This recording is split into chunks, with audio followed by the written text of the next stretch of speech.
Betapa dahsyatnya makanan haram. Kisah dari Syekh Abdullah Al-Madaniyah. Dikisahkan ada seorang pemuda yang mampu tawaf 1000 kali. Pemuda ini tidak mencolok di mata orang awam, tapi di mata Syekh Abdullah sangatlah mencolok. Setiap hari pemuda ini diperhatikan oleh Syekh Abdullah sembari menghitung, dan subhanallah, tawafnya pemuda ini memang benar 1000 kali. Lalu Syekh Abdullah mendekati pemuda ini dan berkenalan, kemudian mengajak pemuda ini ke rumahnya. Pemuda ini seorang yang alim, tidak curiga, ia selalu berhusnuzon kepada Syekh Abdullah. Saat di rumahnya, Syekh Abdullah menguji pemuda ini dengan menghidangkan makanan yang syubhat. Pemuda ini pun menyantap makanan yang diberikan Syekh Abdullah. Tapi esok harinya, ketika pemuda ini mencoba tawaf, pemuda ini tidak mampu melakukan tawaf 1000 kali, melainkan hanya 150 kali saja. Syekh Abdullah kembali mengajak pemuda ini ke rumahnya. Beliau kembali menghidangkan makanan, namun kali ini makanan yang haram. Pemuda tersebut tetap tidak merasa curiga, hanya kemudian akhlak pemuda ini merosot jauh. Ia lebih suka marah-marah, sholat pun tidak tepat waktu.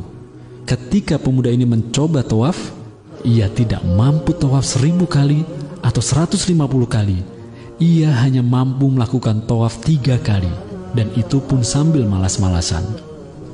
Syekh Abdullah pun mendekati pemuda ini. Kali ini bukan menguji pemuda tersebut, melainkan mengobati pemuda tersebut dengan memberikan makanan yang halal. Dan subhanallah, pemuda ini saat kembali tawaf mampu melakukannya 200 kali, dan seterusnya, terus bertambah jumlahnya hingga 1000 kali. Akhirnya Syekh Abdullah berkata kepada pemuda tersebut, "Wahai hamba Allah yang soleh, maafkan aku. Sesungguhnya aku ingin mengujimu karena rasa kagumku kepadamu yang mampu tawaf 1000 kali." Tak disangka pemuda ini ternyata seorang wali. Ia menjawab perkataan Syekh Abdullah yang tersimpan di hati beliau. Pemuda itu berkata, "Aku tahu engkau mengujiku dengan makanan yang engkau berikan. Demi Allah, ayahku tidak pernah memberikan kepadaku rizki dari perkara yang syubhat, apalagi haram." Syekh Abdullah pun tersenyum. "Wahai pemuda, kau bukan orang biasa. Apakah hanya aku yang bisa melihatmu?" Pemuda itu berkata, "Iya, hanya engkau yang bisa melihat tawafku. Karena ketika aku tawaf, waktu seakan-akan berhenti.